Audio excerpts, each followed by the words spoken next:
Here comes the 1-2. Ball game! The Mariners win! The Mariners are the 2025 American League West champions! A two-decade drought done as the M's win the division. This is the best team I've been on. I think we have what it takes to make a deep run. 2 straight nights of partying for players. It's amazing. Amazing. This is awesome. And the fans.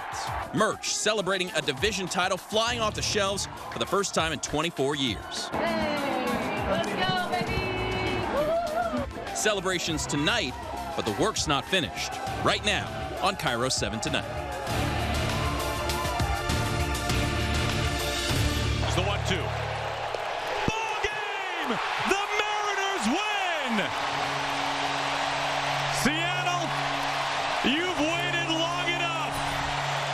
It's time to party like it's 2001. Yeah, forget 1999 tonight, the franchise accomplishing something they've only boasted 3 other times before.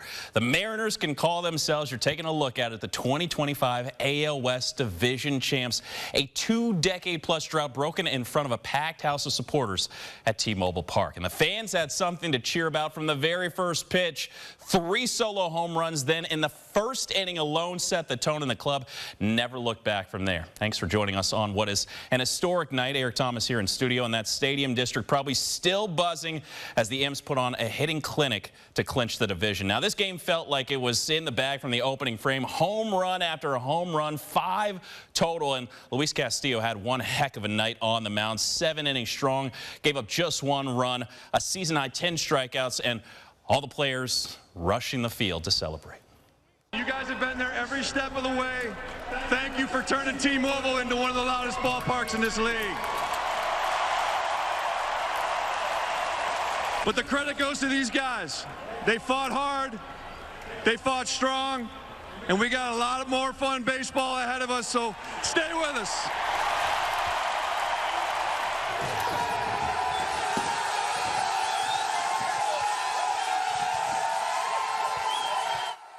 Yeah, some fun baseball ahead, but just fun and celebration for tonight. The Mariners, by the way, helping out champagne sales all week with consecutive days of clubhouse celebrations for major milestones. The postseason secured last night, the division title tonight, wet clothes and even TV equipment somewhere in there. A small price to pay for all this success. Super excited. Just really proud of the guys here. You know, it's, 20 plus years since we've done something like this, and it's special. It's special to this group, to this organization, to the city. You think you're ever going to get the champagne out of your hair? Man, I don't think so. I'm going to have to watch it a lot, but, I mean, it's so worth it. It's all good. It is all good for tonight. Speaking of champagne, Samantha Lomibow, I know you were in the midst of that celebration in the clubhouse. How are you doing? How's the wardrobe tonight after a celebration which has already begun in Seattle with the postseason still ahead? Eric, it is dry outside, but let me tell you, it was raining champagne inside that locker room. I certainly smell like it if you were here right now. But let me tell you, this was such a big night for so many people. 24 years waiting. Some fans have never even seen it happen in their lifetime. You can still see some of them hanging outside around the stadium, and the Mariners take the AL West. A huge night for them, and the crowd did not let up on the gas since last night's win to clinch a playoff spot. And tonight, division champs has another nice ring to it. Mix all that with Cal Raleigh making history, the first Mariner to hit 60 home runs in a season, and the 7th in MLB history to ever reach it. And let me tell you, fans could not get enough.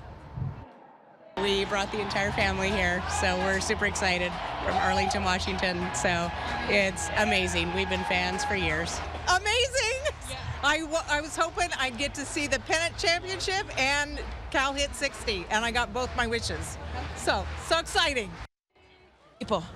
And I think a lot of people had their wishes made tonight. That new merch for the 2025 AL West Division champs flying off the shelf. I mean, the first time in more than 2 decades that people can get this stuff. And while that was happening, like you said, we were in there getting champagne showers in the locker rooms with all the players. A very, very exciting night. And guess what? They'll be back here tomorrow night facing the Rockies, same time tomorrow. And of course, stay with us. Hopefully a little less sticky for us. Live in Seattle, Samantha Meebow, KIRO7 News. Part of the gig, Samantha, thanks. It looked like a great time. And by the way, this is now the second straight night of merch flying off the shelves. First, it was the postseason gear, now the divisional championship stuff.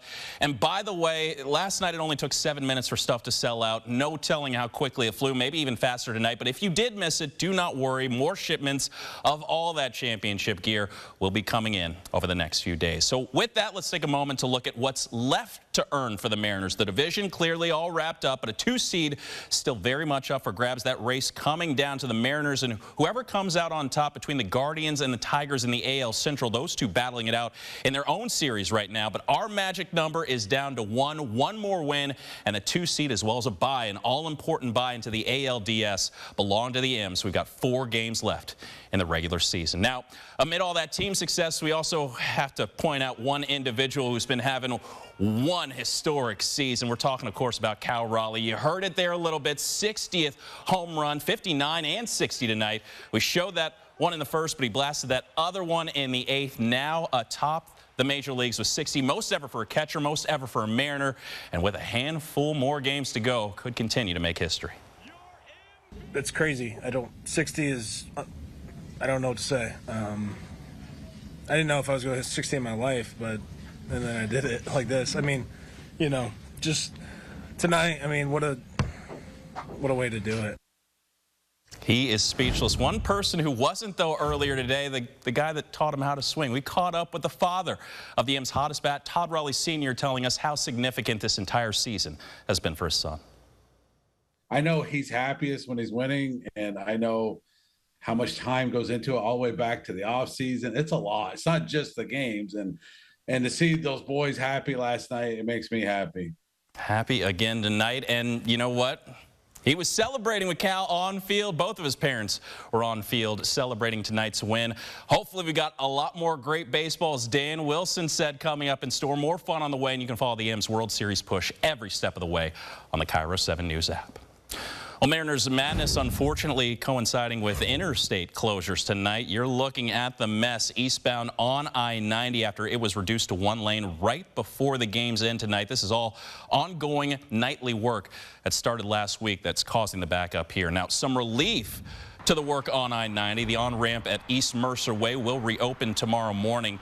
It'll still be closed for most of the morning commute, but WashDOT expecting it to reopen around 9 o'clock. The rest of I-90 eastbound closures, those will continue into next week. Elsewhere, traffic trouble on the 167 bridge. A truck crash tearing up the underside of an overpass. That's work that needs fixing, and some bad news for those who use that route every day. KIRO7's Jason Sloss went to check it out. This security video shows the moments a commercial truck hit the SR 167 bridge in Pacific, doing serious damage to the bridge and now causing major traffic backups on the highway. And it was too big to fit, and it struck a girder and damaged that significantly enough that we've had to reduce the traffic configuration over the bridge while we figure out a repair strategy. It happened just before noon Tuesday. The yellow truck was on 3rd Avenue Southwest going under the bridge, but its hoist unit was sticking up and hit the girder, taking out chunks of concrete and exposing rebar. And because of that, WashDOT has reduced SR 167 North from 3 lanes to 1, stretching for about a mile. You know, our bridge inspectors could see that the damage was significant enough underneath that we needed to make the decision to close those lanes. The truck that hit the bridge belongs to Valley Recycling, which has a yard nearby. They declined to comment on the incident. Meanwhile, WashDOT says they hope to come up with a repair strategy by the beginning of next week. We've got some other bridge closures kind of in this larger geographical footprint, and so it puts pressure on the system. I think good news right now is that that bridge is not fully closed, so traffic is still able to flow over it. Jason Sloss, KIRO7 News. Now, these types of crashes pop up every now and then. Check this one out. This was over 10 years ago, that similar type of extension truck hitting a bridge over I-90, and that one took more than a year to fix. Now to some relief. The federal government coming into Buckley to help businesses around the White River Bridge. A semi, if you remember, crashed into it last month, still closed weeks later and will likely be closed for another 2 months. But the Small Business Administration will set up in Buckley for relief applications. They'll set up at the Multi-Purpose Center that's located at 811 Main Street, 811 Main Street. Their first open day is tomorrow starting at noon, and they'll stick around for the next 2 weeks. Besides tomorrow, they'll be open all other days Monday through Friday from 8 in the morning until 4:30 in the afternoon. Well, the U.S. Marshal has closed the Travis Decker case today. A document released declaring him dead, but the Chelan County Sheriff's Office saying, hold on just a bit longer. Investigators say they likely found the remains last week, 3 months after he was accused of murdering his 3 daughters. As the Chelan County Sheriff, though, is still waiting for all the DNA evidence to come in to be 100% certain that they are his remains. If this had been 15 years ago, I'd imagine, having been in this occupation now for almost 20 years, that we would have called it and we would have said, case closed, we've located Mr. Decker. But we know that we do have tools that are out there that we can be more thorough and be more concrete on the confirmation that it is him if those results do match. We are expecting an update from the sheriff tomorrow, so be sure to pay attention to our webpage and our app for any updates. How about this caught on camera? Troopers trying to capture an eluding suspect that actually took 3 different chases to bring all of this to an end. This is the first chase, which was over expired tags. The driver started driving recklessly, so the trooper called it off. Skip ahead over to State Route 18. Another trooper finding the car, same thing as before, had to be called off for reckless driving. However, 3rd time's the charm after another trooper found that car at an I-5 stoplight. The driver making one last effort to get away by skipping the light, but this time around, no chase ensuing. They figured out exactly who he was and where he worked and simply picked him up there. Well, still ahead, guns, bags, and pickaxes. More than a dozen thieves rushing in to rob a jewelry store. You can watch and see as that chaos plays out. Plus, beware of rodents. We'll tell you where flying squirrels are on a bit of a rampage, why experts think they're going nuts and attacking people in the street.